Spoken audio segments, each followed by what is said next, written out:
야, 집 비밀번호 바꿨어? 지금 문 앞이야. 발리의 햇살 아래 서연의 손끝이 얼어붙었습니다. 그 목소리 10년 동안 그녀를 숨막히게 했던 전 시어머니. 서연은 웃지도 떨지도 않은 채 딱 한마디를 뱉었습니다. 누구신데요?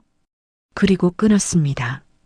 그 순간 한국의 그 집 앞에서 누군가가 문을 열기 위해 움직이고 있었습니다. 서연이 바꾼 건 비밀번호 하나가 아니었습니다. 오늘의 사연 시작합니다. 구독과 좋아요를 누르시면 오늘 하루 행운이 함께 하실 겁니다. 발리의 햇살이 풀장 위로 쏟아지고 있습니다. 리조트 곳곳에서 야자수 잎이 바람에 살랑거리고 멀리서 파도 소리가 잔잔하게 들려왔죠. 서연은 선베드에 누워 눈을 감은 채 따스한 온기를 온몸으로 받아들이고 있었습니다. 이곳에 도착한 지 사흘째 그녀의 얼굴에는 오랜만에 평온한 미소가 번지고 있었죠. 한국에서의 10년이 마치 악몽처럼 느껴지는 오후였습니다. 바로 그때 선베드 옆 테이블에 놓아둔 휴대폰이 울렸습니다. 서연은 천천히 눈을 뜨고 화면을 확인했습니다. 알 수 없음이라는 표시와 함께 한국 번호가 떠 있었죠. 서연은 잠시 망설이다가 혹시 급한 일일지도 모른다는 생각에 통화 버튼을 눌렀습니다. 야, 한서연. 전화기 너머로 날카로운 목소리가 터져 나왔습니다. 서연의 표정이 순간 굳어졌습니다. 10년간 그녀를 괴롭혔던 전 시어머니 명숙의 목소리였습니다. 그 목소리만 들어도 온몸이 얼어붙는 것 같았죠. 집 비밀번호 왜 바꾼 거야? 지금 문 앞인데 안 열려. 명숙이 숨도 쉬지 않고 소리를 질렀습니다. 서연은 선베드에서 천천히 몸을 일으켰습니다. 그녀의 손이 미세하게 떨리고 있었지만 목소리만큼은 담담했습니다. 누구신데요? 전화기 너머에서 잠시 정적이 흘렀습니다. 뭐라고? 지금 나한테 뭐라고 한 거야? 명숙이 믿을 수 없다는 듯 되물었습니다. 하지만 서연은 대답하지 않았습니다. 명숙이 무언가를 더 내뱉으려는 순간 서연은 조용히 통화 종료 버튼을 눌렀습니다. 서연은 휴대폰을 선베드 위에 내려놓고 깊은 한숨을 내쉬었습니다. 손끝이 아직도 떨리고 있었죠. 심장이 빠르게 뛰었지만 동시에 가슴 한구석이 시원해지는 느낌이었습니다. 그녀는 눈을 감고 지난 10년간의 결혼 생활을 떠올렸습니다. 대학을 졸업하자마자 선을 통해 재혁을 만났습니다. 재혁은 중소기업 이사였고 부유한 집안의 외아들이었죠. 명숙은 첫 만남부터 서연을 마음에 들어 했습니다. 우리 며느리 얼굴이 참 복스럽게 생겼네. 아들 잘 만났어. 결혼이 확정되자 명숙은 자신의 명의로 된 강남 아파트를 서연에게 증여했습니다. 이건 우리 며느리한테 주는 거야. 이제 내 집이니까 예쁘게 꾸며. 시어머니가 이 정도는 해줘야지. 그 말에 감동한 서연은 눈물까지 글썽였습니다. 반드시 좋은 며느리가 되겠다고 마음속으로 다짐했죠. 하지만 그 다짐은 결혼식이 끝나자마자 산산이 부서졌습니다. 명숙은 완전히 다른 사람으로 돌변했습니다. 며느리가 새벽 5시에 일어나야지 8시가 뭐야. 늦잠 자는 며느리는 처음 봐. 명숙은 예고 없이 아들 부부의 집에 찾아와 청소 상태를 점검했습니다. 냉장고 안을 뒤지고 서랍장을 열어보고 화장실 구석구석을 손가락으로 쓸어보며 먼지를 찾아냈죠. 이게 청소한 거야? 돼지우리도 이것보단 깨끗하겠다. 재혁은 단 한 번도 서연의 편을 들어준 적이 없었습니다. 엄마가 다 당신 잘 되라고 하는 거야. 좀 참아. 내가 중간에서 얼마나 힘든지 알아? 재혁은 늘 그렇게 말하며 어머니의 말을 그대로 전달하는 전령 역할만 했습니다. 서연은 참았습니다. 결혼이란 그런 거라고 시간이 지나면 나아질 거라고 스스로를 달랬죠. 결혼 5년 차 어느 날 서연은 우연히 재혁의 휴대폰에서 다른 여자와의 메시지를 발견했습니다. 손이 떨렸습니다. 재혁에게 물었죠. 이게 뭐야? 이 여자가 누구야? 왜 내 폰을 봐? 그게 문제잖아. 부부 사이에 프라이버시도 없어? 재혁은 오히려 화를 냈습니다. 서연이 명숙에게 이 사실을 알렸을 때 돌아온 대답은 더욱 충격적이었습니다. 네가 남편 관리를 못한 거 아니야. 맨날 바가지나 긁어대고 잔소리나 하니까 바람이 나지. 내 잘못이야, 내 잘못. 서연은 그때부터 5년을 더 참았습니다. 자신을 지워가며 버텼죠. 웃는 법을 잊었고 거울을 보는 것조차 두려워졌습니다. 그리고 지난달 마침내 이혼 서류에 도장을 찍었습니다. 다행히 결혼 당시 증여받아 자신의 명의로 되어 있던 아파트만큼은 온전히 지켜낼 수 있었습니다. 한편 같은 시각 서울의 그 아파트 앞에서는 명숙이 현관 비밀번호를 연신 눌러대고 있었습니다. 옆에는 아들 재혁과 부동산 중개인 김 사장이 어색하게 서 있었죠. 왜 안 열려? 분명 이 번호였는데. 명숙이 버튼을 3개 내리쳤습니다. 김 사장이 난감한 표정으로 한 발 물러서며 입을 열었습니다. 사모님, 아무래도 비밀번호가 변경된 것 같습니다. 집주인 동의 없이는 제가 집을 보여드릴 수가 없어요. 집주인이 나야. 내가 준 집이라고. 명숙이 김 사장을 노려보며 소리쳤습니다. 재혁이 휴대폰을 귀에 대고 초조하게 발을 굴렀습니다. 사실 그에게는 이 아파트가 절실히 필요한 이유가 있었습니다. 회사 자금 문제가 심각해지고 있었거든요. 안 받아. 계속 안 받아. 재혁이 휴대폰을 내리며 한숨을 쉬었습니다. 그년이 감히 전화를 안 받아? 명숙이 직접 서연에게 전화를 걸었습니다. 그리고 돌아온 대답은 누구신데요? 였죠. 명숙의 얼굴이 분노로 붉게 물들었습니다. 전현이 미쳤어. 시어머니한테 누구신데요라니.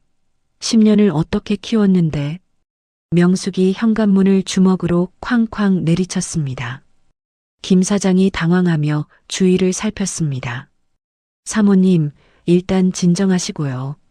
등기부등 본상 소유자가 한서연 씨로 되어 있어서 저도 어떻게 해드릴 수가 없습니다.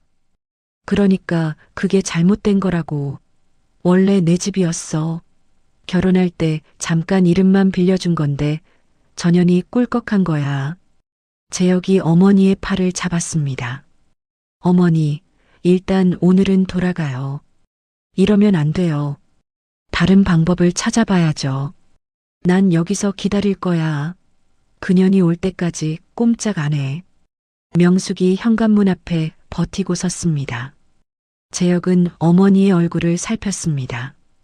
유난히 창백하고 지쳐 보였죠. 어머니, 얼굴이 왜 그래요? 많이 안 좋아 보여요. 어디 편찮으세요? 아프긴 뭐가 아파. 속이 터져서 그렇지. 전현 때문에 피가 마르겠어. 1시간이 지나도록 문은 열리지 않았습니다.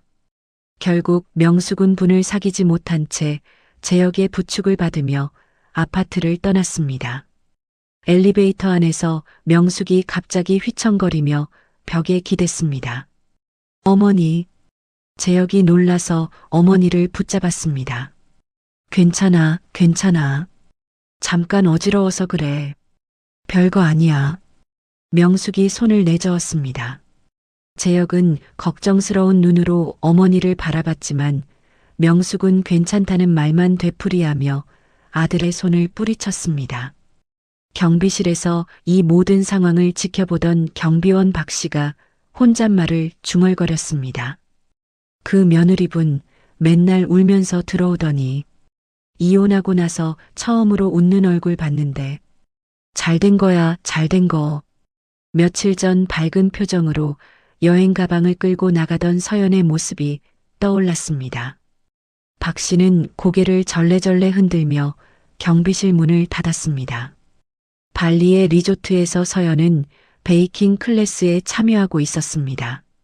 명숙의 전화 이후 잠시 흔들렸지만 반죽을 치대며 마음을 다잡았죠. 밀가루 반죽을 손으로 누르고 접고 다시 누르기를 반복했습니다. 이상하게도 빵을 만들 때만큼은 모든 시름을 잊을 수 있었습니다. 현지 강사가 서연의 솜씨를 보고 엄지를 치켜 세웠습니다. 아주 잘하시네요. 전문가 같아요. 오래 배우셨어요? 서연이 수줍게 웃으며 고개를 저었습니다. 그냥 취미로 조금 했어요. 스트레스 받을 때마다 빵을 구웠거든요. 재능이 있으세요. 가게 하나 여셔도 되겠어요. 강사의 말에 서연의 눈이 반짝였습니다. 해가 지고 서연은 직접 만든 디저트를 들고 해변으로 나갔습니다. 노을이 바다 위로 붉게 번지고 있었죠. 서연은 모래사장에 앉아 하늘을 바라보며 중얼거렸습니다.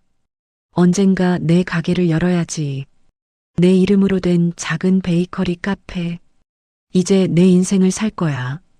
바닷바람이 서연의 머리카락을 흩날렸습니다. 그녀의 눈가에 맺혔던 눈물이 마르고 있었습니다. 10년 만에 처음으로 느끼는 자유였습니다. 발리 여행을 마치고 일주일 후 서연은 인천공항 입국장을 빠져나왔습니다.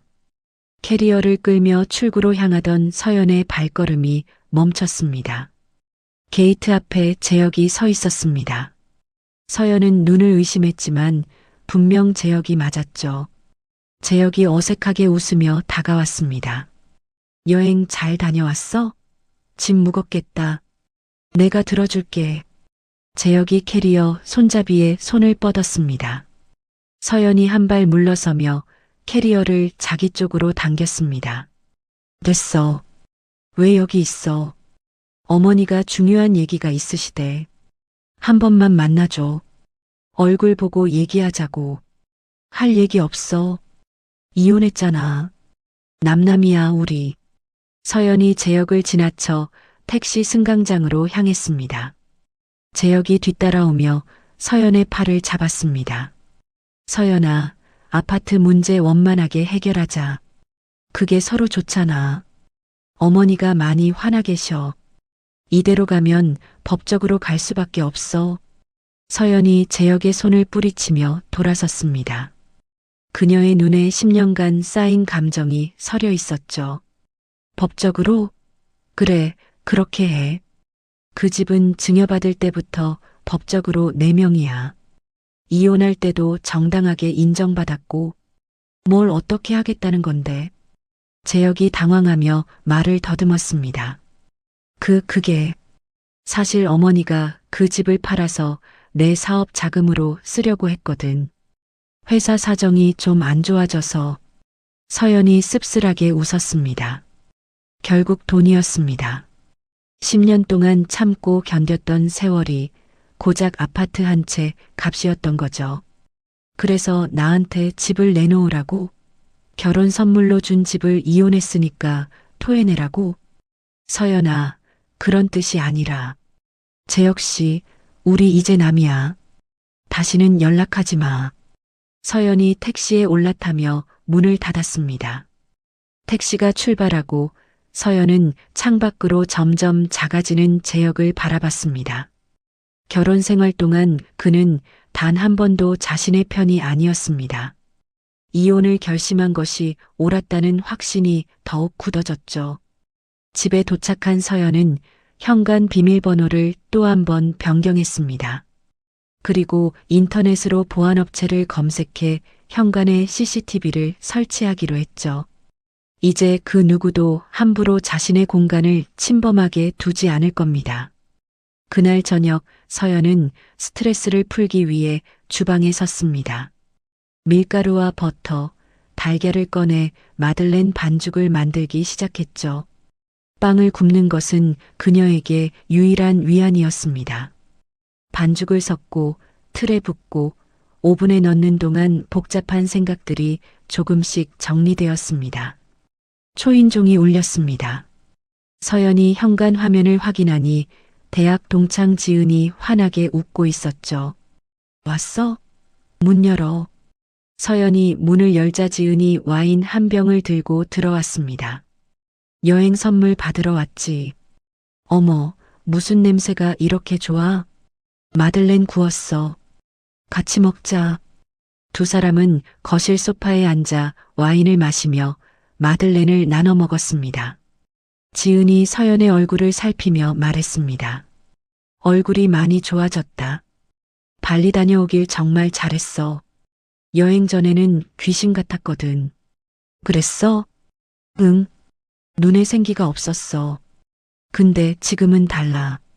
확실히 달라. 서연이 와인 잔을 내려놓으며 한숨을 쉬었습니다. 지은아, 오늘 공항에서 재혁을 만났어. 지은의 표정이 굳어졌습니다. 뭐? 그 인간이 왜 거기 있어? 아파트 문제로 어머니 만나달래. 안 그러면 법적으로 가겠다고 협박하더라. 지은이 마들렌을 테이블에 탁 내려놓았습니다. 미쳤어? 증여받은 집을 왜 내놔? 그 시어머니도 문제고 그 남자도 문제야. 서연아, 변호사 상담 받아봐. 내 친구 중에 변호사 있거든. 소개해 줄게. 괜찮아. 아직 그 정도까지는 아니야. 아니긴 뭐가 아니야. 법적으로 간다며. 미리 준비해야지. 서연이 손을 내저었습니다. 지은은 걱정스러운 눈으로 친구를 바라봤지만 더 이상 강요하지 않았죠. 지은이 돌아가고 서연이 현관문을 닫으려는 순간 휴대폰이 울렸습니다. 문자 메시지였습니다. 발신자는 전 시어머니 명숙이었죠. 일주일 안에 집 비워. 안 그러면 경찰에 신고한다. 불법 점거로. 서연의 손이 떨리기 시작했습니다. 휴대폰을 쥔 손에 힘이 들어갔죠. 경찰? 불법 점거? 내 집에서 내가 사는 게 무슨 불법이란 말인가. 서연은 문자 화면을 멍하니 바라봤습니다. 다음 날 아침 서연은 구청을 찾았습니다. 등기부등본을 다시 발급받아 자신이 정당한 소유자임을 확인했죠.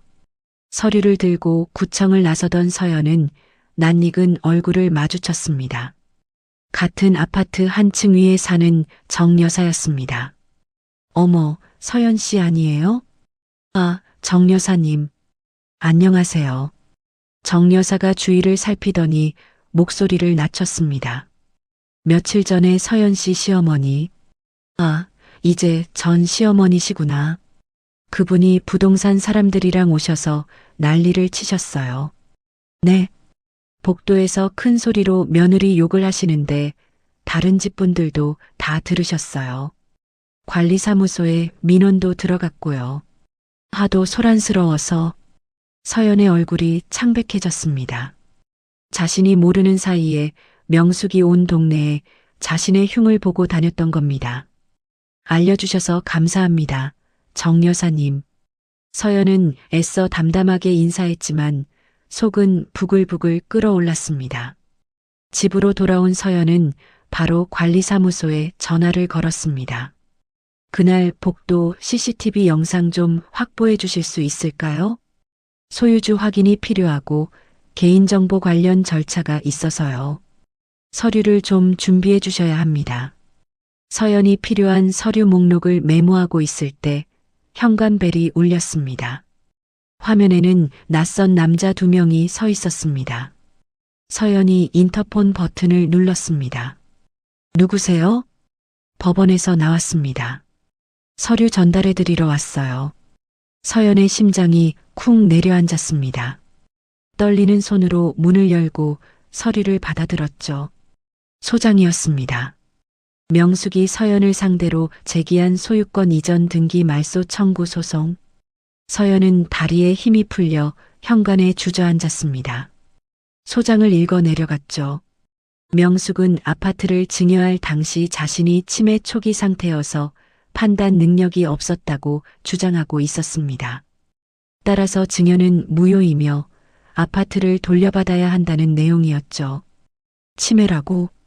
그때 멀쩡하게 축사까지 하셨잖아. 서연의 목소리가 떨렸습니다. 완전한 거짓말이었습니다. 하지만 법적으로 어떻게 대응해야 할지 막막했죠. 그날 밤 서연은 잠을 이루지 못했습니다. 창밖의 야경을 바라보며 눈물을 흘렸죠. 이혼 후 새 출발을 하려던 계획이 산산이 부서지는 것 같았습니다. 발리에서 다짐했던 것들이 모래성처럼 무너져 내리는 기분이었죠. 서연은 휴대폰을 들어 지은에게 메시지를 보냈습니다. 그 변호사 친구, 내일 만날 수 있을까? 곧바로 답장이 왔습니다. 당연하지. 내일 바로 연락할게. 서연아, 힘내. 내 잘못이 아니야. 서연은 휴대폰을 가슴에 안고 눈을 감았습니다. 이제 혼자 감당할 수 있는 문제가 아니었습니다. 다음 날 오후 서연은 지은이 알려준 법률사무소를 찾았습니다. 고층 빌딩의 15층에 위치한 사무소는 깔끔하고 단정한 분위기였죠. 서연은 대기실 소파에 앉아 떨리는 손으로 서류 봉투를 만지작거렸습니다. 잠시 후 상담실 문이 열리며 키가 크고 단정한 인상의 남자가 나왔습니다. 한서연 씨 되시죠? 최준혁입니다. 들어오시죠. 서연이 자리에서 일어나 가볍게 인사했습니다. 준혁은 서연을 상담실로 안내하며 물을 한 잔 건넸습니다. 지은 씨한테 대략적인 얘기는 들었습니다. 일단 소장부터 볼게요. 서연이 서류 봉투에서 소장을 꺼내 테이블 위에 올려놓았습니다. 준혁은 서류를 꼼꼼히 읽어 내려갔죠. 중간중간 펜으로 밑줄을 긋기도 하고 고개를 갸웃거리기도 했습니다. 증여 당시의 치매 초기였다고 주장하고 있네요. 서연 씨가 보시기에 그때 시어머니 상태가 어떠셨어요? 완전히 멀쩡하셨어요. 결혼식 축사도 하셨고 증여 서류에 직접 서명하시면서 이것저것 꼼꼼히 확인하셨거든요. 그렇군요. 당시 영상이나 사진 같은 게 있을까요? 찾아봐야 할 것 같아요. 결혼식 영상은 있을 거예요. 준혁이 펜을 내려놓으며 서연을 바라봤습니다. 솔직히 말씀드리면 상대 측 주장이 법적으로 성립하기는 어려울 겁니다. 하지만 어떤 증거를 가지고 나올지 모르니까 철저하게 준비해야 해요. 증여 당시 시어머니가 정상적인 판단 능력이 있었다는 걸 증명할 자료를 최대한 모아주세요. 서연이 고개를 끄덕였습니다. 준혁의 전문적이고 차분한 태도에 조금씩 안도감이 밀려왔죠. 상담이 끝나갈 무렵 준혁이 잠시 말을 멈추더니 조심스럽게 입을 열었습니다. 사실 제 어머니도 비슷한 일을 겪으셨어요. 그래서 이런 사건에 개인적으로 관심이 가더라고요. 아, 그러셨군요. 그때 제대로 도움을 못 받으셔서 많이 힘드셨거든요. 서연 씨는 그러지 않으셨으면 좋겠습니다. 서연의 눈시울이 붉어졌습니다. 처음 만난 사람인데도 진심이 느껴졌죠. 상담료는 어떻게 해? 서연이 지갑을 꺼내려 하자 준혁이 손을 저었습니다. 이 사건은 제가 무료로 맡을게요. 승소하면 소송 비용을 상대 측에서 받아내면 되니까요. 그걸로 충분합니다. 서연은 예상치 못한 말에 입술을 깨물었습니다. 목이 메어 제대로 말이 나오지 않았죠. 감사합니다. 정말 감사합니다. 서연이 간신히 그 말만 내뱉었습니다. 법률사무소를 나온 서연은 근처 카페에 들어가 자리를 잡았습니다. 따뜻한 커피를 시키고 창밖을 바라보며 생각을 정리했죠. 아직 갈 길이 멀었지만 혼자가 아니라는 사실이 위안이 되었습니다. 바로 그때 누군가 서연의 맞은편에 툭 앉았습니다. 서연이 고개를 들었죠. 날카로운 눈매에 고급스러운 옷차림을 한 젊은 여자가 다리를 꼬고 앉아 있었습니다. 한서연 씨 맞죠? 서연이 경계하며 물었습니다. 누구세요? 나 윤수진이야. 재혁 오빠 약혼녀. 서연의 표정이 굳어졌습니다. 재혁의 외도 상대, 그리고 이제는 약혼녀라니. 어떻게 내가 여기 있는 걸 알았어요? 수진이 피식 웃으며 커피 잔을 만지작거렸습니다. 아까부터 미행했거든. 어머님이 오늘 변호사 만나러 간다고 알려주셔서. 어머님이래봤자 이제 남이지만 뭐. 서연은 아무 말도 하지 않았습니다. 수진이 몸을 앞으로 숙이며 말을 이었습니다. 집 문제 순순히 넘기면 서로 얼굴 안 붉히고 끝낼 수 있어. 괜히 질질 끌어봤자 손해보는 건 언니 쪽이야. 언니라고 부르지 마세요. 그리고 그 집은 내 명의예요. 법적으로 정당하게 받은 거고요. 법적으로? 수진이 비웃듯 코웃음을 쳤습니다. 언니가 법을 얼마나 알아서. 어머님이 치매였다는 진단서도 있다던데? 그건 거짓말이에요. 글쎄, 법정에서 어떻게 될지는 두고 봐야지. 나도 가만히 있지 않을 거야. 저 집 팔아서 재혁 오빠 사업 자금으로 써야 하거든. 서연이 자리에서 일어났습니다. 더 이상 이 대화를 이어갈 필요가 없었죠. 할 말 있으면 법정에서 해요. 변호사를 통해서. 서연이 수진의 옆을 지나쳐 걸어갔습니다. 수진이 뒤에서 소리쳤습니다. 후회할 거야. 두고 봐. 서연은 뒤도 돌아보지 않고 카페를 나왔습니다. 심장이 빠르게 뛰었지만 발걸음은 흔들리지 않았습니다. 그날 저녁 서연은 준혁에게서 메시지를 받았습니다. 상대 측 변호사가 확인됐어요. 강현수 변호사인데 이혼이나 재산 소송 쪽으로 꽤 유명한 사람입니다. 만만치 않은 상대예요. 서연의 손이 살짝 떨렸습니다. 곧이어 또 다른 메시지가 왔죠. 걱정하지 마세요. 진실은 반드시 이깁니다. 제가 끝까지 함께 할게요. 서연은 휴대폰 화면을 한참 바라보다가 창밖에 야경을 올려다봤습니다. 두려웠지만 동시에 물러서지 않겠다는 각오가 생겼습니다. 소송 준비가 본격적으로 시작된 지 2주가 지났습니다. 서연은 준혁의 사무실에서 지난 10년간의 결혼 생활을 정리하고 있었죠. 오래된 사진첩을 뒤지고 저장해둔 파일들을 하나하나 확인했습니다. 명숙 씨가 치매 초기였다는 주장을 반박하려면 증여 당시 정황을 증명할 증거가 필요해요. 그때 찍은 영상이나 사진이 있으면 좋겠는데 준혁이 서류를 정리하며 말했습니다. 결혼식 영상은 찾았는데요. 증여 관련 영상은 아직 못 찾았어요. 외장하드 어딘가에 있을 것 같은데. 서연이 가방에서 오래된 외장하드를 꺼냈습니다. 이것저것 파일을 뒤지던 중 한 폴더가 눈에 들어왔죠. 잠깐, 이거. 서연이 영상 파일을 클릭했습니다. 화면에 10년 전에 명숙이 나타났습니다. 증여 당일 가족들이 모인 자리에서 명숙이 축사를 하고 있었죠. 오늘 우리 며느리한테 집을 선물합니다. 이제 이 집은 서연이 거예요. 예쁘게 살림하고 손주 빨리 안겨줘요. 명숙의 목소리는 또렷했고 표정도 분명했습니다. 치매 환자의 모습은 어디에도 없었죠. 찾았다. 서연이 외쳤습니다. 준혁이 화면을 들여다보며 고개를 끄덕였습니다. 이거면 충분해요. 상대 측 주장을 완전히 뒤집을 수 있어요. 아주 결정적인 증거입니다. 서연의 눈에 눈물이 고였습니다. 10년 전의 영상이 자신을 구해줄 줄은 몰랐죠. 하지만 그 기쁨도 잠시 서연의 휴대폰이 울렸습니다. 문자 메시지였습니다. 발신자는 윤수진이었죠. 그 영상 가지고 있는 거 알아. 순순히 집 넘기면 내 과거도 덮어줄게.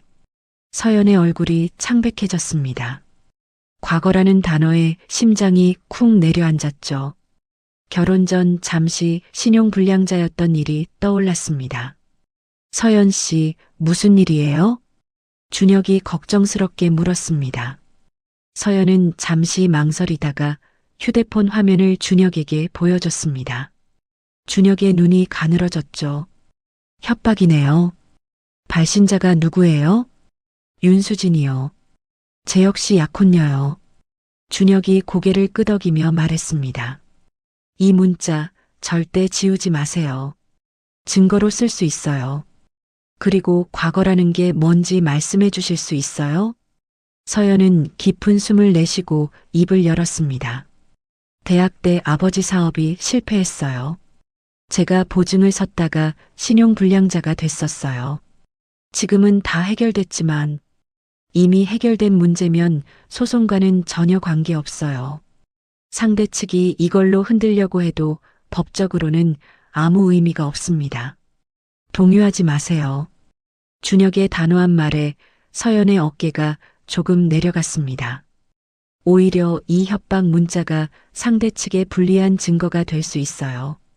부당한 압박을 가했다는 증거니까요. 서연이 고개를 끄덕였습니다. 준혁이 서연의 눈을 똑바로 바라보며 말했습니다. 서연 씨, 우리가 이길 겁니다. 진실은 반드시 밝혀져요. 서연은 그 눈빛에서 진심을 읽었습니다.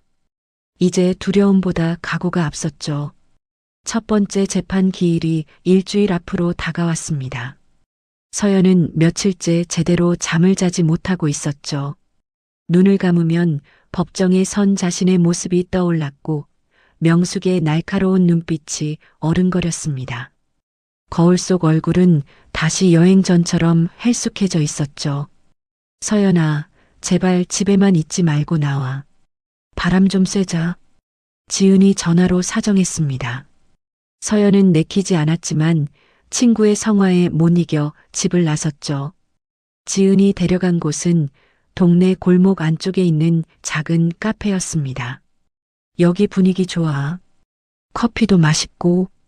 일단 앉아. 지은이 서연을 창가 자리로 안내했습니다. 서연은 따뜻한 카페라테를 시키고 멍하니 창밖을 바라봤죠. 지나가는 사람들이 모두 평화로워 보였습니다. 자신만 깊은 수렁에 빠진 것 같은 기분이었습니다. 나 잠깐 화장실 다녀올게. 금방 올게. 지은이 자리를 비웠습니다. 서연은 커피 잔을 두 손으로 감싸 쥐고 온기를 느꼈죠. 바로 그때 누군가 서연의 테이블 앞에 다가왔습니다. 아가씨, 얼굴이 많이 힘들어 보이네요. 서연이 고개를 들었습니다. 흰 머리를 단정하게 올린 할머니가 따뜻한 눈으로 서연을 바라보고 있었죠. 네. 혼자 앉아서 한숨만 쉬길래 무슨 걱정이 있나 싶어서 할머니가 서연의 맞은편에 앉으며 말했습니다. 저는 이 카페 주인이에요. 옥순이라고 해요. 손님이 힘들어 보이면 그냥 못 지나치거든요.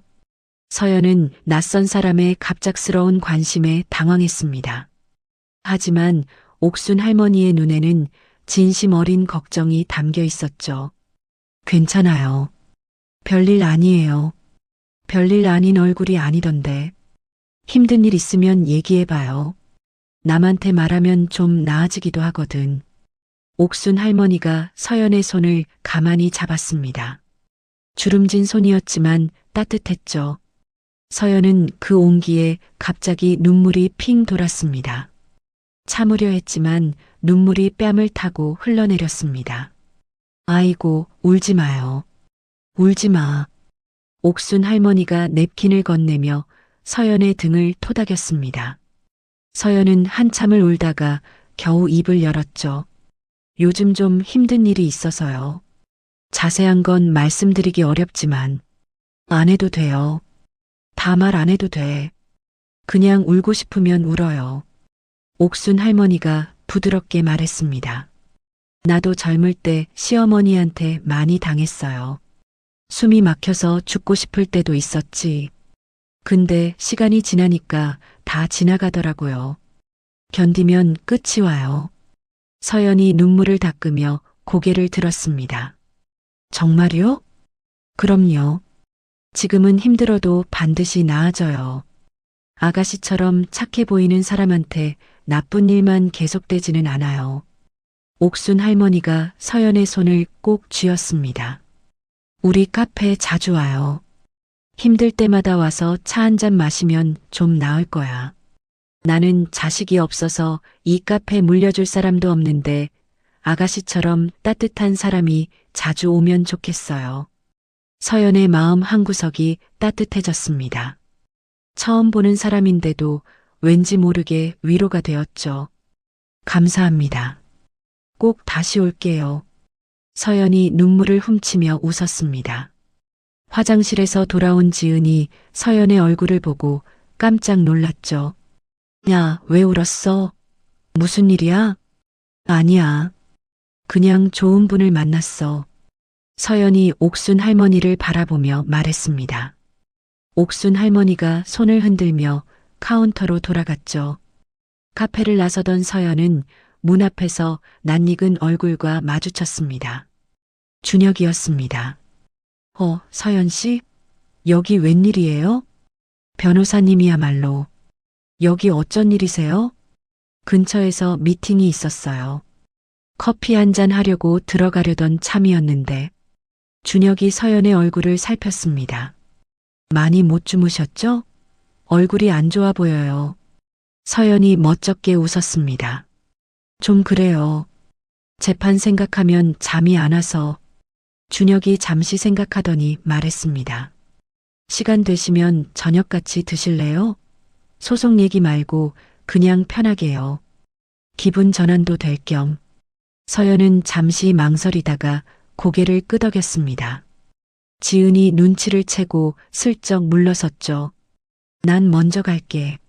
서연아, 밥 맛있게 먹어. 지은이 서연의 귀에 대고 속삭였습니다. 잘생겼다. 괜찮은 사람 같아. 서연이 지은의 등을 밀었습니다. 두 사람은 근처 조용한 식당에 자리를 잡았습니다. 준혁이 메뉴판을 건네며 말했습니다. 오늘은 소송 얘기하지 말아요. 머리 아프잖아요. 네, 좋아요. 서연이 미소를 지었습니다. 두 사람은 음식을 주문하고 이런저런 이야기를 나눴죠. 서연은 발리 여행 이야기를 했고 준혁은 최근에 읽은 책 이야기를 했습니다. 소송 얘기가 빠지니 훨씬 편안했습니다. 식사가 끝나갈 무렵 준혁이 조심스럽게 입을 열었습니다. 전에 제 어머니 얘기 잠깐 했었잖아요. 네, 비슷한 일을 겪으셨다고요. 준혁이 물잔을 만지작거리며 말을 이었습니다. 사실 저희 아버지가 어머니를 많이 때렸어요. 제가 초등학생 때부터요. 어머니가 결국 이혼하셨는데 그때 제대로 된 법적 도움을 못 받으셔서 재산을 다 뺏기셨어요. 서연이 숨을 멈췄습니다. 어머니가 혼자서 저를 키우셨어요. 식당에서 설거지하고 청소 일도 하시고 새벽부터 밤까지 일하셨죠. 저는 그게 너무 억울했어요. 왜 맞은 사람이 더 힘들게 살아야 하는지. 준혁의 목소리가 낮게 가라앉았습니다. 그래서 변호사가 됐어요. 저희 어머니 같은 분들을 돕고 싶었거든요. 힘없고 약한 사람들이 억울하게 당하는 걸 보면 그냥 못 지나치겠더라고요. 서연의 눈시울이 붉어졌습니다. 어머니는 지금 어떠세요? 몇 년 전에 돌아가셨어요. 오래 고생하시다가 제가 변호사 되고 얼마 안 돼서요. 죄송해요. 힘든 얘기 하시게 해서. 아니에요. 서연 씨한테는 말하고 싶었어요. 그래서 이 사건의 진심인 거라고. 준혁이 서연의 눈을 바라봤습니다. 서연은 그 눈빛에서 진심을 읽었죠. 저도 힘들 때 혼자라고 생각했거든요. 근데 오늘 보니까 그게 아니더라고요. 서연이 창밖을 바라보며 말했습니다. 옥순 할머니도 그렇고 지은이도 그렇고 그리고 변호사님도 준혁이라고 불러도 돼요. 변호사님은 너무 딱딱하잖아요. 서연이 웃으며 고개를 끄덕였습니다. 집으로 돌아온 서연은 오늘 만난 사람들을 떠올렸습니다. 옥순 할머니의 따뜻한 손, 준혁의 진심 어린 눈빛, 자신에게도 자신을 응원해주는 사람들이 있다는 사실이 비로소 실감났죠. 서연은 창밖의 야경을 바라보며 중얼거렸습니다.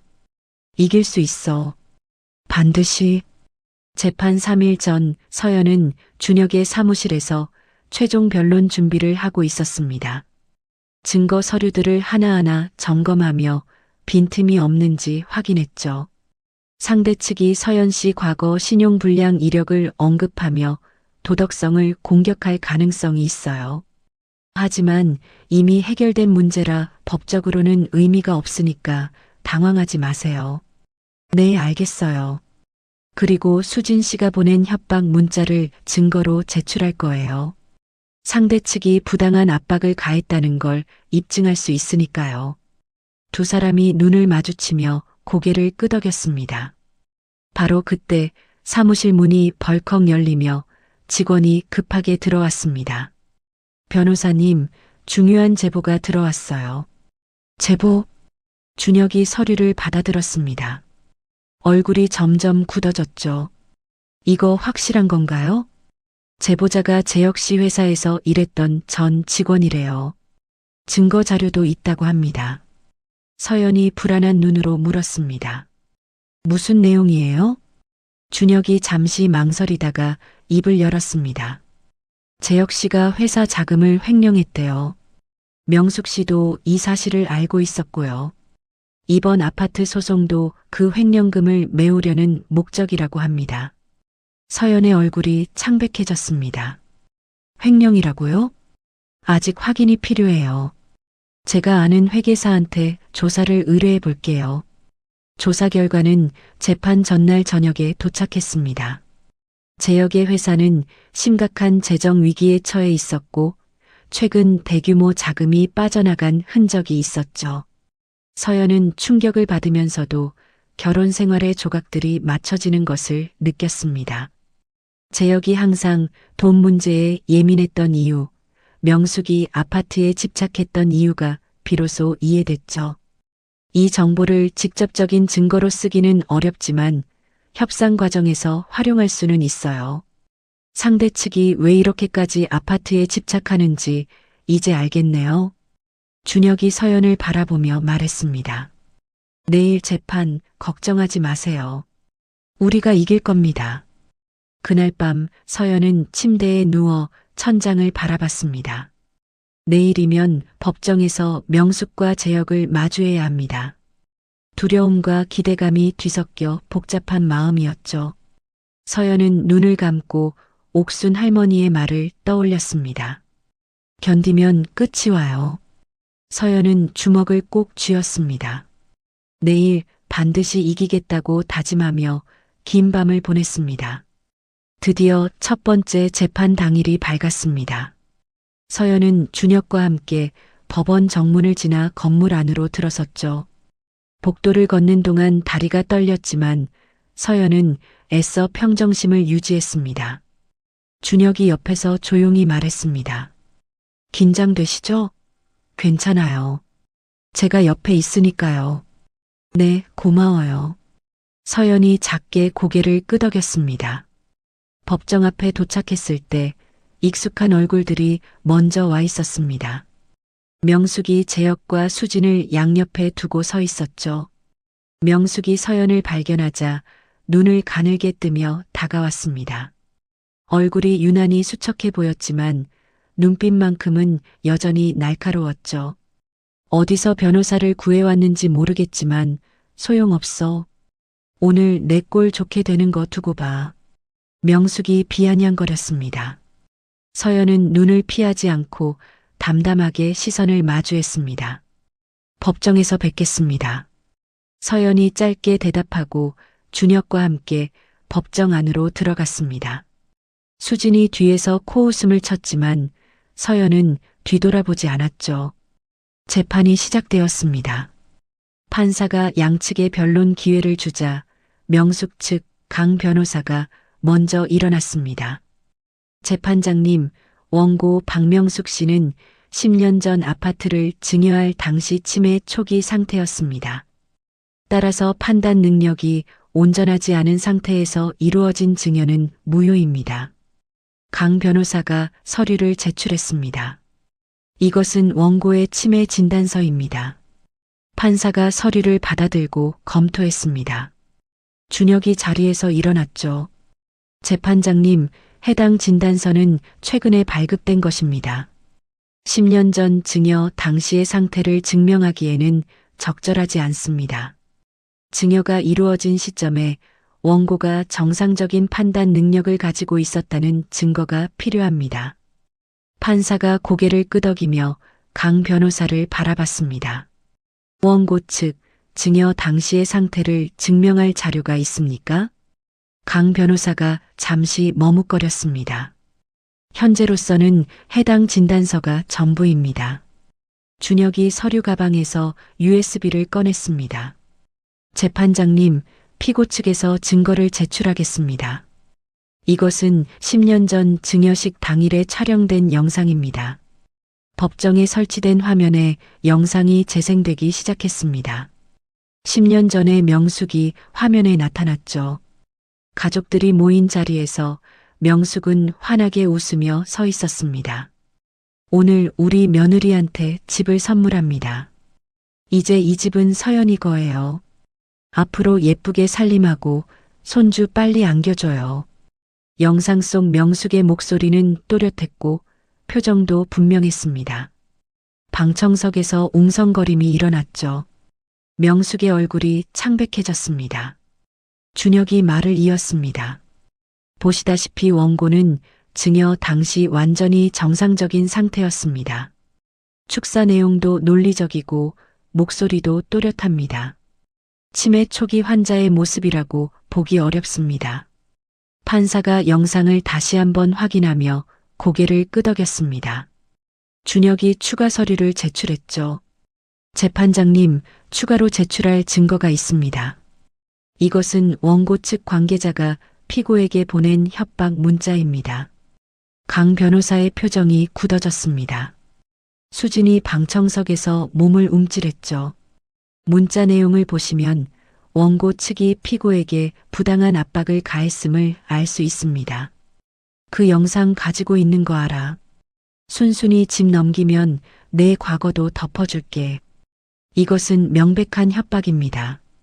방청석이 술렁였습니다. 명숙이 수진을 노려봤죠. 수진은 고개를 숙인 채 입술을 깨물었습니다. 강 변호사가 황급히 손을 들었습니다. 재판장님, 잠시 휴정을 요청합니다. 판사가 고개를 끄덕였습니다. 10분간 휴정하겠습니다. 휴정 시간 동안 명숙은 얼굴이 불그락푸르락해진 채 재혁에게 뭔가를 속삭였습니다. 재혁은 고개를 떨군 채 아무 말도 하지 못했죠.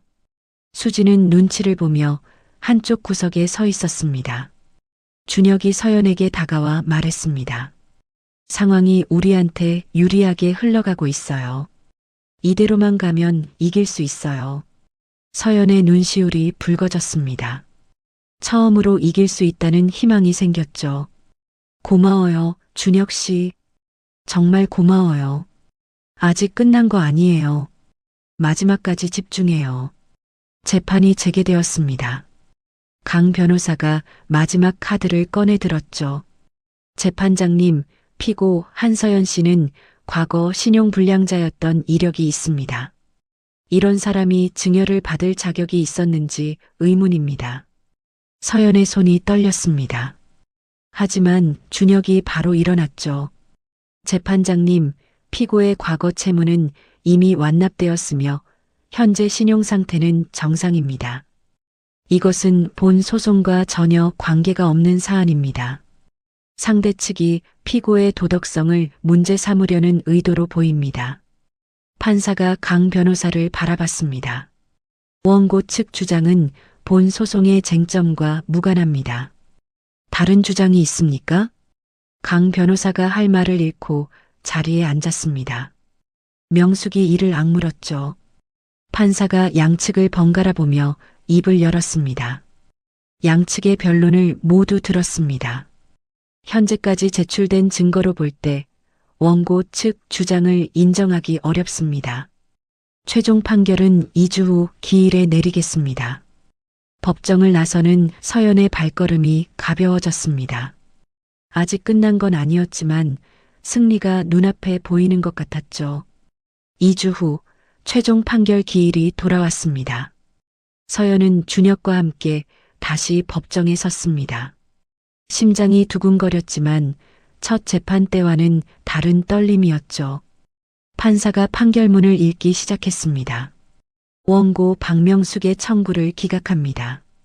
피고 한서연은 해당 아파트의 정당한 소유자임을 인정합니다. 서연의 눈에서 눈물이 흘러내렸습니다. 10년간의 억울함과 고통이 드디어 인정받은 순간이었죠. 준혁이 서연의 어깨를 가볍게 두드렸습니다. 이겼어요, 서연 씨. 수고하셨어요. 서연은 고개를 숙인 채 한참을 울었습니다. 말이 나오지 않았죠. 겨우 눈물을 닦고 고개를 들었습니다. 감사합니다. 준혁 씨가 아니었으면 어떻게 됐을지 몰라요. 서연 씨가 포기하지 않았으니까 이긴 거예요. 저는 도운 것뿐이에요.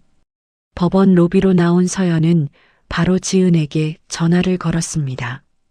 지은아, 이겼어. 내가 이겼어. 전화기 너머로 지은의 환호성이 터져 나왔습니다. 진짜? 진짜야? 서연아, 축하해.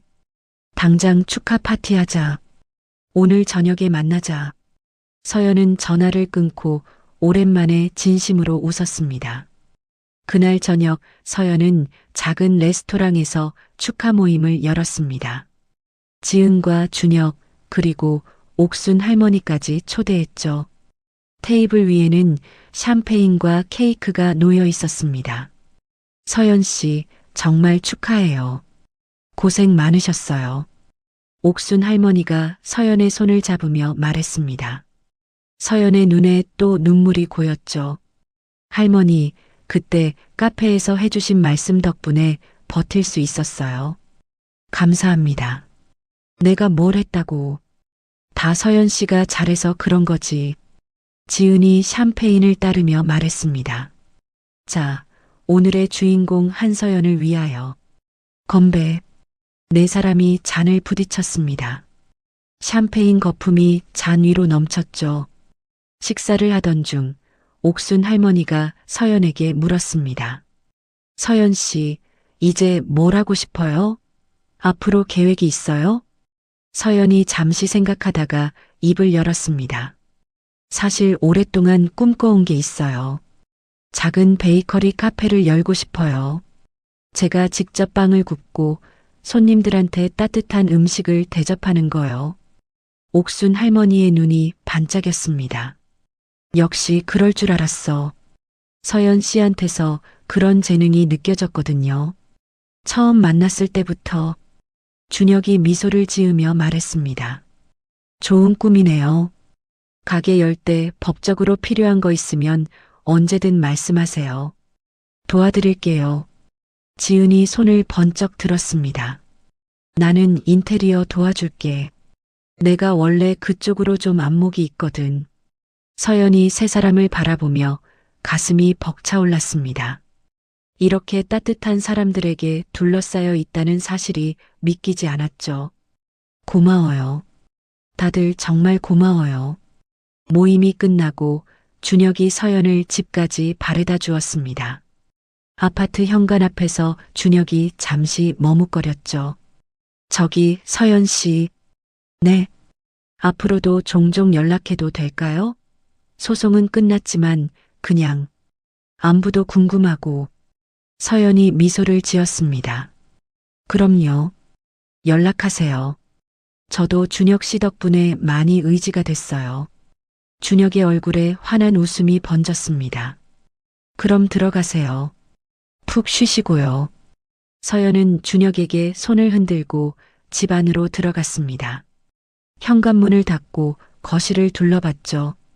텅 빈 아파트가 처음으로 따뜻하게 느껴졌습니다. 이제 이곳은 진정으로 자신만의 공간이 되었습니다. 서연은 창문을 열고 야경을 바라봤습니다. 도시의 불빛이 반짝이고 있었죠. 깊은 숨을 들이쉬며 서연이 중얼거렸습니다.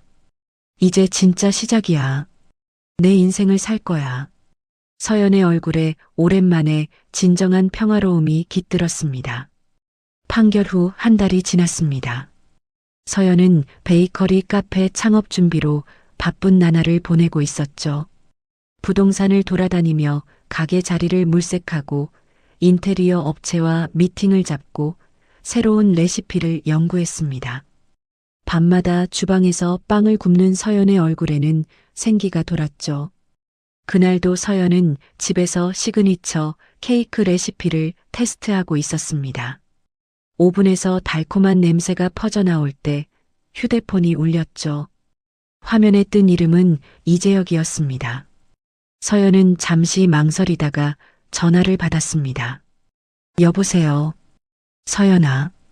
재혁의 목소리가 떨리고 있었습니다. 평소와는 완전히 다른 톤이었죠. 무슨 일이야? 어머니가 쓰러지셨어. 병원에 실려가셨는데 검사 결과가 나왔어. 서연은 오븐 앞에 선 채로 가만히 듣고 있었습니다. 췌장암 말기래. 의사 선생님이 시간이 얼마 안 남았다고. 재혁의 목소리가 울먹였습니다. 서연은 예상치 못한 소식에 잠시 말을 잇지 못했죠. 동시에 재판 때 명숙의 얼굴이 떠올랐습니다. 유난히 수척하고 창백했던 모습, 어지러워하며 벽에 기대던 모습. 서연아, 어머니가 널 보고 싶대. 한 번만 와줄 수 있어? 제발. 재혁이 애원했습니다. 서연의 마음이 복잡해졌죠. 생각해 볼게. 서연은 그 말만 남기고 전화를 끊었습니다. 오븐에서 타이머 소리가 울렸지만 서연은 움직이지 않았습니다. 10년간 자신을 괴롭혔던 사람이 죽어가고 있다는 사실이 실감 나지 않았죠. 명숙에게 받은 상처는 너무 깊었습니다. 새벽마다 잔소리를 들어야 했고 며느리 자격이 없다는 말을 수없이 들었죠. 남편의 외도마저 자기 탓으로 돌렸던 사람. 그런 사람을 왜 보러 가야 하는 걸까요? 하지만 사람이 죽어간다는 사실 앞에서 냉정하기만 할 수는 없었습니다. 서연은 자신도 모르게 눈물이 나려는 것을 느꼈죠. 다음 날 서연은 지은을 만나 상황을 설명했습니다. 지은의 반응은 단호했죠. 가지 마. 갈 이유가 없잖아. 지은이 커피 잔을 탁 내려놓으며 말했습니다. 서연아, 네가 그 집에서 얼마나 고생했는데 10년 동안 네가 얼마나 울었는지 내가 다 봤어. 그 사람이 죽어간다고 해서 그동안 한 짓이 없어지는 거 아니야. 그건 나도 알아. 근데 뭐? 동정심? 그 사람 동정받을 자격 없어. 솔직히 나는 천벌이라고 생각해. 지은의 말이 틀린 건 아니었습니다. 서연도 같은 생각을 했으니까요. 하지만 마음 한구석이 불편했습니다. 저녁에 서연은 준혁에게도 연락했습니다. 준혁은 지은과는 다른 이야기를 했죠. 서연 씨 마음이 어떤지 저는 다 알 수 없어요. 상처가 얼마나 큰지도요. 가든 안 가든 그건 서연 씨 선택이에요. 준혁 씨라면 어떻게 할 것 같아요? 준혁이 잠시 침묵했습니다. 저라면 나중에 후회하지 않을 결정을 할 것 같아요. 가서 후회할 수도 있고 안 가서 후회할 수도 있잖아요. 어떤 쪽이 더 오래 남을지 생각해 보세요. 서연은 그 말을 곱씹었습니다. 어떤 결정을 하든 저는 응원할게요. 서연 씨 편이니까요. 준혁의 말에 서연의 마음이 조금 가벼워졌습니다. 며칠이 지나도 서연은 결정을 내리지 못했습니다. 고민 끝에 서연은 옥순 할머니의 카페를 찾았죠. 카페 문을 열자 옥순 할머니가 환하게 웃으며 맞이했습니다. 어머, 서연 씨. 어서 와요. 할머니, 오늘 좀 한가하세요? 그럼요. 와서 앉아요. 무슨 일 있어요? 서연은 창가 자리에 앉아 따뜻한 차를 받아들었습니다. 옥순 할머니가 맞은편에 앉으며 서연의 얼굴을 살폈죠. 표정이 안 좋네. 무슨 고민 있어요? 서연이 천천히 입을 열었습니다. 전 시어머니가 많이 편찮으세요. 얼마 못 사신대요. 저를 보고 싶다고 하는데 가야 할지 모르겠어요. 옥순 할머니가 고개를 끄덕였습니다. 그 사람이 서연 씨한테 많이 못됐다고 했죠? 네. 10년 동안 정말 힘들었어요. 솔직히 아직도 용서가 안 돼요. 서연의 목소리가 떨렸습니다. 근데 사람이 죽어간다고 하니까 그냥 모른 척해도 되는 건지 모르겠어요. 옥순 할머니가 서연의 손을 잡았습니다. 나도 시어머니를 미워하며 살았어요. 그분이 나한테 한 짓을 생각하면 이가 갈렸지. 근데 그분이 돌아가시고 나서야 마음의 짐을 내려놓을 수 있었어요. 후회하셨어요? 후회라기보다는 그분이 살아계실 때 한 번이라도 만나서 털어놓을 걸 싶더라고요. 내가 얼마나 힘들었는지, 얼마나 상처받았는지. 그 말을 못하고 보내니까 오히려 평생 마음에 남더라고. 서연이 고개를 숙였습니다. 할머니, 저는 어떻게 해야 할까요? 옥순 할머니가 서연의 손을 꼭 쥐었습니다. 서연 씨, 용서는 그 사람을 위한 게 아니에요. 자기 자신을 위한 거예요. 미움을 품고 사는 건 내 마음을 갉아먹는 거거든요. 용서한다고 해서 그 사람이 한 짓이 없어지는 건 아니지만 적어도 내 마음은 편해질 수 있어요. 서연의 눈에서 눈물이 흘러내렸습니다. 가서 할 말하고 오세요. 그래야 서연 씨가 앞으로 나아갈 수 있어요. 서연은 옥순 할머니의 손을 꼭 잡은 채 한참을 울었습니다. 마음속에 응어리져 있던 감정들이 터져 나오는 것 같았죠. 그날 밤 서연은 준혁에게 전화를 걸었습니다. 준혁 씨, 결정했어요. 병원에 가보려고요. 잘 생각하셨어요. 용기 있는 결정이에요. 근데 혼자 가기가 좀 무서워서 같이 가줄 수 있어요? 준혁이 망설임 없이 대답했습니다. 그럼요. 제가 함께 할게요. 다음 날 오후 서연은 준혁과 함께 대학병원에 도착했습니다. 병원 특유의 소독약 냄새가 코를 찔렀죠. 복도를 걸으며 서연의 심장이 빠르게 뛰었습니다. 병실 앞에 도착했습니다. 서연은 문 앞에서 발걸음을 멈췄죠. 준혁이 조용히 서연의 손을 잡아주었습니다. 괜찮아요. 제가 여기 있을게요. 서연은 깊은 숨을 들이쉬고 문을 열었습니다. 병실 안에는 수척해진 명숙이 누워 있었습니다. 한 달 전 법정에서 봤던 모습과는 완전히 달랐죠. 얼굴은 뼈만 앙상하게 남았고 피부는 누렇게 떠 있었습니다. 재혁이 침대 옆에 앉아 있다가 서연을 보자 벌떡 일어났습니다. 서연아, 와줬구나. 고마워. 정말 고마워. 재혁이 허리를 깊이 숙였습니다. 서연은 아무 말 없이 침대 곁으로 다가갔죠. 명숙이 눈을 떴습니다. 서연을 알아보자 눈에서 눈물이 흘러내렸죠. 서연아. 명숙의 목소리는 가늘게 떨렸습니다. 서연은 침대 옆 의자에 앉았습니다. 미안해. 정말 미안해. 명숙이 힘겹게 손을 뻗어 서연의 손을 잡았습니다. 뼈만 남은 손이었죠. 내가 너한테 너무 못됐어. 10년 동안 구박만 하고 내 편은 한 번도 안 들어주고. 명숙의 눈물이 베개를 적셨습니다. 나는 평생 자식밖에 몰랐어. 그게 결국 아들도 망치고 너도 망쳤어. 다 내 잘못이야. 서연은 묵묵히 듣고 있었습니다. 목이 메어 말이 나오지 않았죠. 용서해달라고 말할 자격도 없어. 그냥 미안하다는 말만 하고 싶었어. 명숙이 서연의 손을 꼭 쥐었습니다. 서연은 한참을 침묵했습니다. 수많은 감정이 교차했죠. 분노, 슬픔, 연민, 그리고 알 수 없는 허탈함.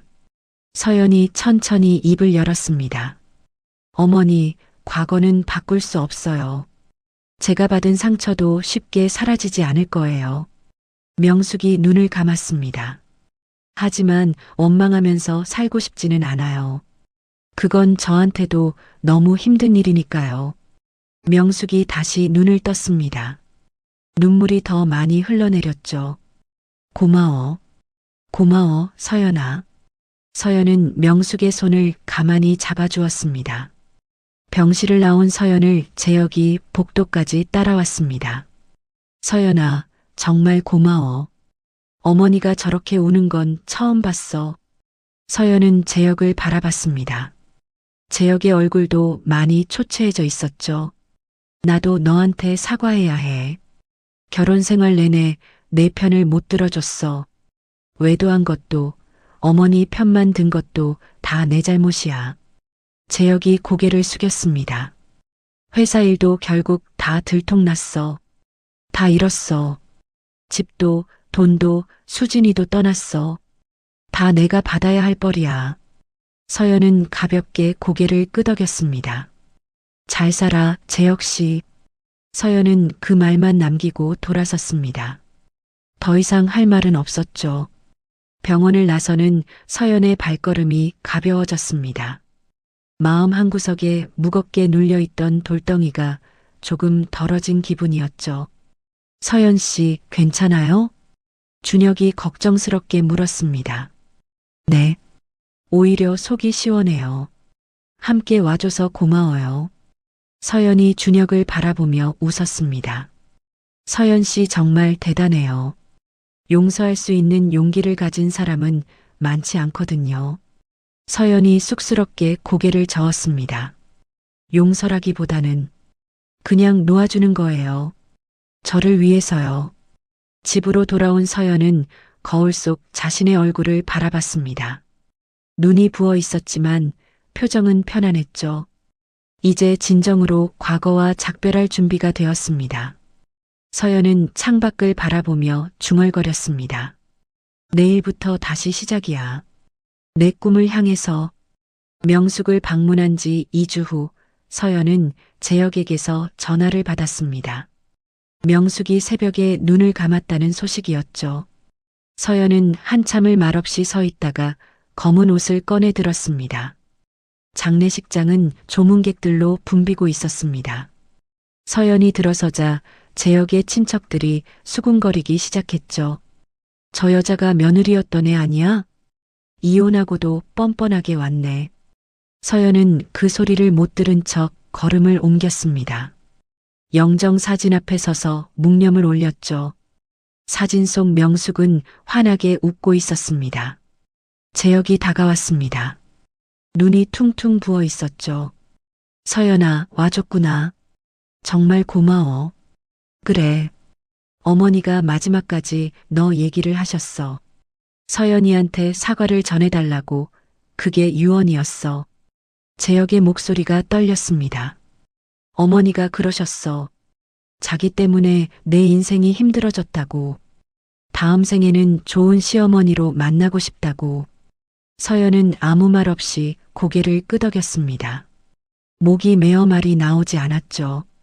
장례식장 한쪽에서 소란이 일어났습니다. 서연이 고개를 돌리자 수진이 재혁에게 다가가 뭔가를 속삭이고 있었죠.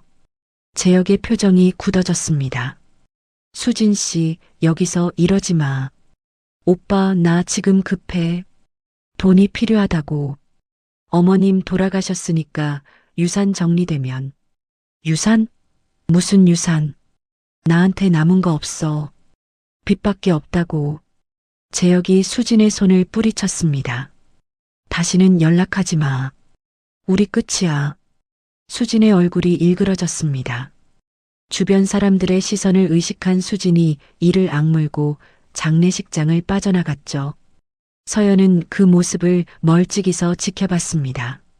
준혁이 서연의 옆으로 다가왔죠. 괜찮아요? 네. 저 사람들 저렇게 끝나는구나 싶어서요. 나중에 서연은 재혁의 근황을 전해 들었습니다. 횡령 문제가 결국 드러나 회사에서 쫓겨났고 남은 재산도 빚을 갚는데 다 들어갔다고 했죠. 수지는 재혁에게 남은 게 없다는 걸 알자 스스로 떠났습니다. 재혁은 작은 원룸으로 이사해 처음부터 다시 시작해야 하는 처지가 되었죠. 장례식을 마치고 돌아오는 길, 서연이 준혁에게 말했습니다. 이제 진짜 끝난 것 같아요. 다 정리된 느낌이에요. 힘드셨죠? 힘들었죠. 근데 이제는 앞만 보려고요. 제 행복만 생각하면서 살 거예요. 준혁이 서연을 바라보며 웃었습니다. 서연 씨는 그럴 자격이 충분해요. 앞으로 좋은 일만 가득할 거예요. 준혁 씨 덕분이에요. 정말 고마워요. 서연의 눈이 촉촉하게 젖었습니다. 준혁이 조심스럽게 서연의 손을 잡았죠. 서연은 그 손을 뿌리치지 않았습니다.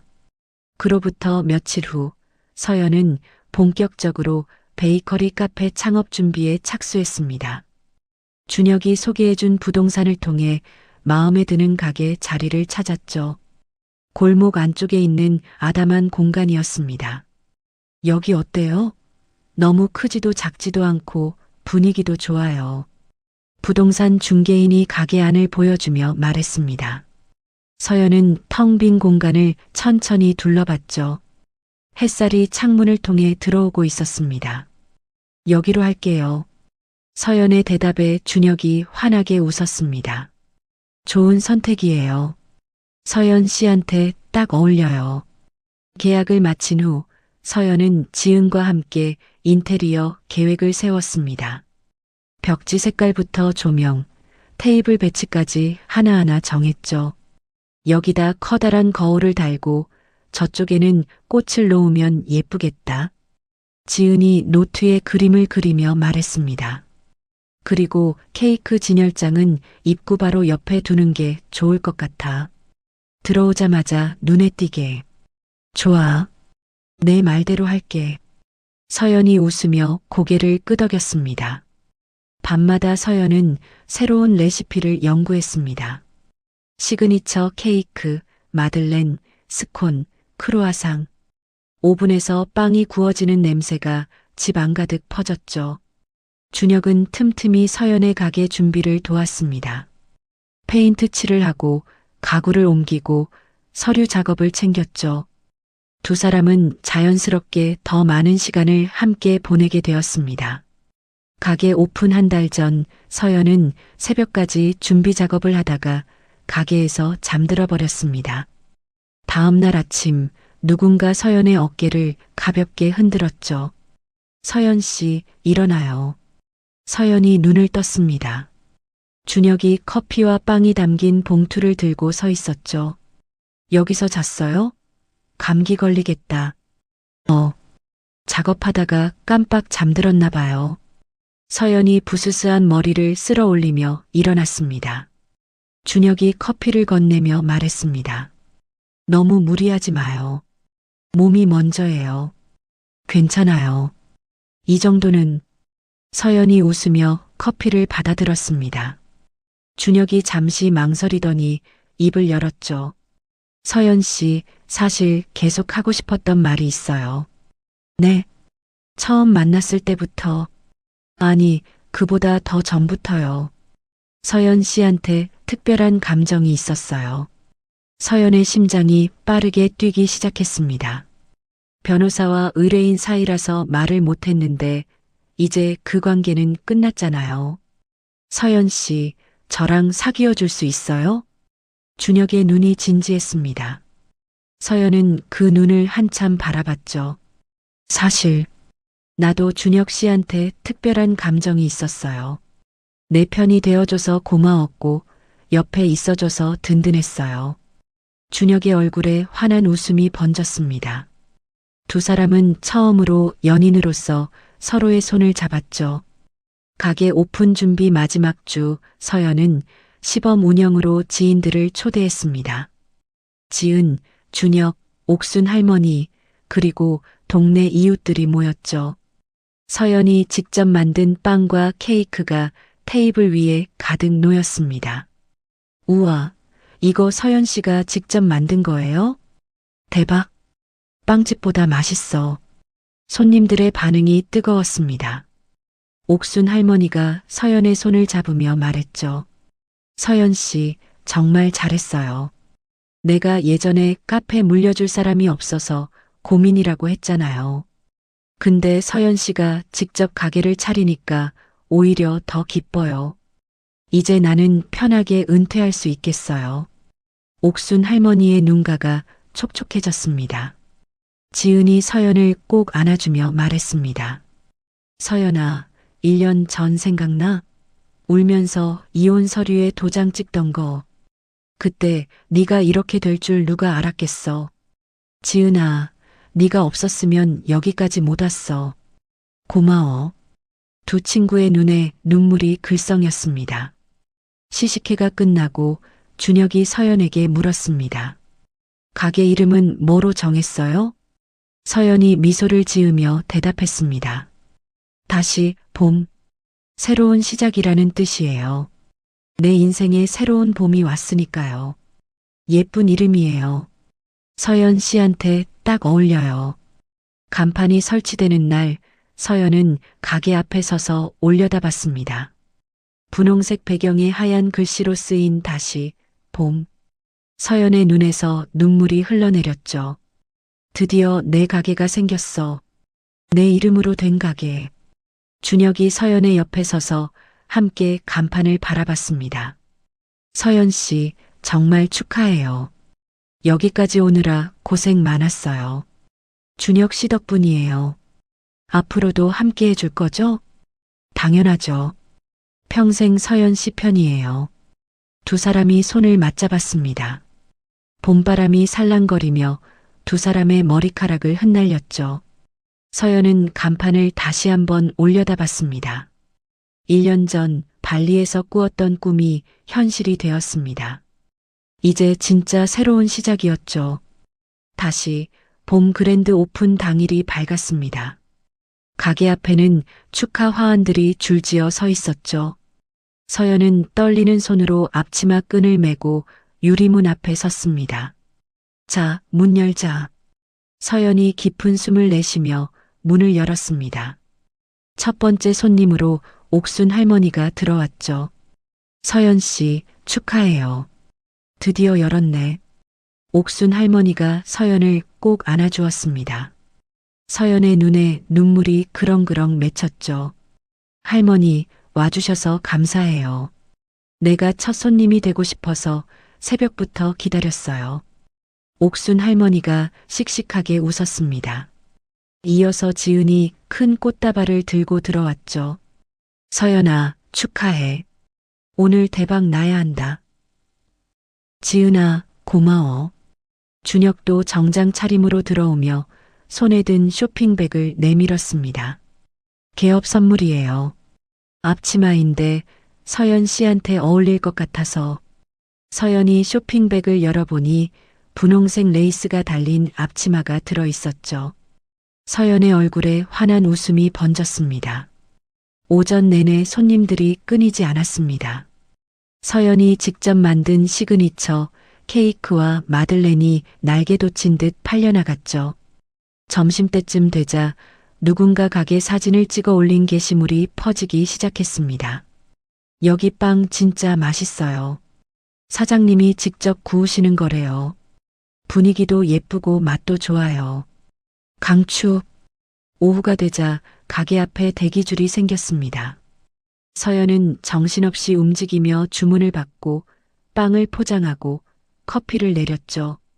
지은과 준혁이 옆에서 서빙을 도왔습니다. 서연아, 이거 완전 대박이야. 첫날부터 이 정도면 진짜 잘 된 거야. 지은이 빈 접시를 치우며 말했습니다. 나도 이렇게 될 줄 몰랐어. 꿈 같아. 서연이 땀을 훔치며 웃었습니다. 저녁 무렵 마지막 손님이 나가고 서연은 문을 닫았습니다. 온몸이 녹초가 되었지만 인생에서 가장 행복한 피로감이었죠. 서연은 빈 가게 한가운데 서서 주위를 둘러봤습니다. 진짜 내 가게다. 믿기지가 않아. 준혁이 냉장고에서 샴페인을 꺼내 들었습니다. 첫날 성공적으로 끝났으니까 축하해야죠. 어디서 샴페인을 준비했어요? 아까 몰래 넣어뒀어요. 오늘 같은 날 건배는 해야죠. 준혁이 샴페인을 따르며 웃었습니다. 두 사람은 텅 빈 가게에서 잔을 부딪혔죠. 다시 봄의 성공을 위하여. 고마워요, 준혁 씨. 오늘 많이 도와줘서. 앞으로도 계속 도울 거예요. 우리 사귄 지 한 달 됐잖아요. 앞으로 평생 서연 씨 옆에 있을 거니까. 서연의 눈시울이 붉어졌습니다. 준혁이 서연의 손을 잡았죠. 서연 씨 사랑해요. 나도요. 두 사람이 마주보며 웃었습니다. 한편 같은 시각 서울 외곽의 작은 원룸에서 재혁은 편의점 도시락으로 저녁을 먹고 있었습니다. 휴대폰을 무심코 만지다가 눈에 띄는 게시물을 발견했죠. 다시 봄 개업 소식이었습니다. 사진 속 서연은 환하게 웃고 있었습니다. 예전에는 본 적 없는 표정이었죠. 재혁은 한참을 화면을 바라보다가 배달 앱을 열었습니다. 꽃배달 업체를 검색해 흰 장미 한 다발을 주문했죠. 메시지 없이, 보내는 사람 이름도 없이. 그것이 자신이 할 수 있는 유일한 축하의 방식이었습니다. 다음 날 아침 서연은 가게 문을 열다가 현관 앞에 놓인 꽃다발을 발견했습니다. 흰 장미였습니다. 카드도 발신인도 없었죠. 서연은 꽃다발을 들고 한참을 서 있었습니다. 누가 보냈는지 짐작이 갔죠. 서연은 입가에 미소를 띠며 꽃을 가게 안으로 들고 들어갔습니다. 카운터 위에 예쁘게 꽂아두었죠. 그날 밤 가게 문을 닫고 나오며 서연은 간판을 올려다봤습니다.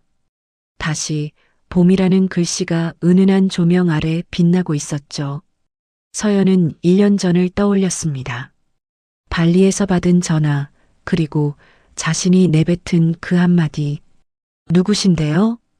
그 말 한마디가 모든 것의 시작이었습니다. 과거를 끊어낸 그 순간부터 새로운 삶이 열렸죠. 서연은 스스로에게 고맙다고 말했습니다. 1년이 흘렀습니다. 다시 봄은 동네에서 가장 인기 있는 베이커리 카페로 자리 잡았죠. 단골 손님이 늘었고 주말마다 예약이 꽉 찼습니다. 가게 한쪽 벽에는 손님들이 남긴 메모와 사진이 빼곡히 붙어 있었습니다. 서연은 그것들을 바라보며 여기까지 온 여정을 떠올렸죠. 옥순 할머니는 매일 오후 3시면 어김없이 찾아왔습니다. 창가 자리에 앉아 따뜻한 차를 마시며 서연과 이야기를 나눴죠. 서연 씨, 요즘 얼굴이 너무 좋아요. 완전 다른 사람 같아. 할머니 덕분이에요. 할머니가 그때 용기를 주셨잖아요. 내가 뭘 했다고. 다 서연 씨가 잘해서 그런 거지. 손녀가 있으면 서연 씨 같았으면 좋겠어요. 옥순 할머니가 서연의 손을 꼭 잡았습니다. 지은은 서연에게서 용기를 얻어 자신의 사업을 시작했습니다. 인테리어 소품 가게를 열었죠. 두 사람은 서로의 가게를 홍보하며 응원했습니다. 서연아, 다음 주에 내 가게 오픈이야. 꼭 와야 해. 당연하지. 화환 크게 보낼게. 야, 진짜? 고마워. 우리 둘 다 사장님이다. 대학 때 누가 상상이나 했겠어. 지은이 웃으며 서연을 안아주었습니다. 준혁과 서연은 1년간의 연애 끝에 결혼을 약속했습니다. 두 사람은 서로의 상처를 이해하고 보듬어주는 진정한 동반자가 되었죠. 어느 맑은 오후 서연이 가게에서 잠시 쉬고 있을 때였습니다. 문이 열리며 한 여자가 들어왔죠. 울먹이는 얼굴이었습니다. 눈가가 붉고 손에는 구겨진 휴지가 쥐어져 있었죠. 서연은 자리에서 일어나 그녀에게 다가갔습니다. 손님 괜찮으세요? 여자가 고개를 저으며 울음을 터뜨렸습니다. 죄송해요. 갑자기 이러면 안 되는데. 괜찮아요. 여기 앉으세요. 서연이 여자를 창가 자리로 안내했습니다. 따뜻한 차와 케이크 한 조각을 내왔죠. 천천히 말씀하세요. 뭔가 힘든 일이 있으신 것 같은데. 여자가 한참을 울다가 겨우 입을 열었습니다. 이혼 절차 중이에요. 남편이 바람을 피웠는데 시어머니는 내 탓이래요. 내가 뭘 잘못했다고. 서연의 가슴이 먹먹해졌습니다. 마치 몇 년 전에 자신을 보는 것 같았죠. 저도 비슷한 경험을 했어요. 여자가 눈물을 닦으며 서연을 바라봤습니다. 진짜요? 네. 10년을 참다가 이혼했어요. 시어머니한테 구박받고 남편한테 외면당하고 그때는 세상이 끝난 것 같았어요. 서연이 차분하게 말을 이었습니다. 근데 지금은 이렇게 제 가게를 열고 좋은 사람도 만났어요. 가장 어두운 순간이 지나면 반드시 빛이 와요. 저도 그랬으니까요. 여자의 눈에서 또 눈물이 흘러내렸습니다. 하지만 이번에는 다른 종류의 눈물 같았죠. 정말요? 저도 괜찮아질 수 있을까요? 그럼요. 반드시 괜찮아져요. 지금은 힘들어도 포기하지 마세요. 서연이 케이크 접시를 여자 앞으로 밀어주었습니다. 이건 서비스예요. 단 거 먹으면 기분이 좀 나아지거든요. 여자가 눈물을 닦으며 케이크를 한 입 베어 물었습니다. 맛있어요. 정말 맛있어요. 맛있게 드세요. 그리고 힘들 때 언제든 오세요. 여기서 울어도 돼요. 여자가 서연의 손을 꼭 잡았습니다. 감사합니다. 정말 감사합니다. 여자가 돌아간 후 서연은 창밖을 바라봤습니다. 몇 년 전 자신도 저런 모습이었죠. 이제는 누군가에게 희망을 줄 수 있는 사람이 되었습니다. 그날 저녁 준혁과 함께 집으로 돌아온 서연은 베란다에 섰습니다. 도시의 야경이 반짝이고 있었죠. 준혁이 뒤에서 서연의 어깨를 감싸 안았습니다. 무슨 생각해요? 1년 전 생각이요. 그때 내가 얼마나 힘들었는지. 서연이 준혁을 돌아보며 웃었습니다. 근데 그 시간이 있었으니까 지금의 내가 있는 거잖아요. 모든 고통에 의미가 있었던 것 같아요. 준혁이 서연의 손을 잡았습니다. 서연 씨는 정말 강한 사람이에요. 그래서 더 좋아해요. 나도요. 준혁 씨가 옆에 있어서 행복해요. 두 사람이 마주보며 웃었습니다. 봄바람이 베란다로 불어왔죠. 서연은 눈을 감고 그 바람을 느꼈습니다. 다시 찾아온 봄이었습니다. 새로운 계절, 새로운 삶, 새로운 사랑. 서연은 준혁의 손을 꼭 잡고 밝은 내일을 향해 미소 지었습니다. 누구신데요? 그 한마디로 서연은 10년의 고통을 끊어냈습니다. 상처는 쉽게 아물지 않았지만 포기하지 않았기에 다시 봄이 찾아왔습니다. 때로는 가장 어두운 순간이 새로운 시작의 문이 되기도 합니다. 지금 힘든 시간을 보내고 계신 분이 있다면 기억해 주세요. 끝이라고 생각한 그 자리가 시작이 될 수 있다는 것을. 여러분의 인생에도 따뜻한 봄날이 찾아오길 진심으로 응원합니다.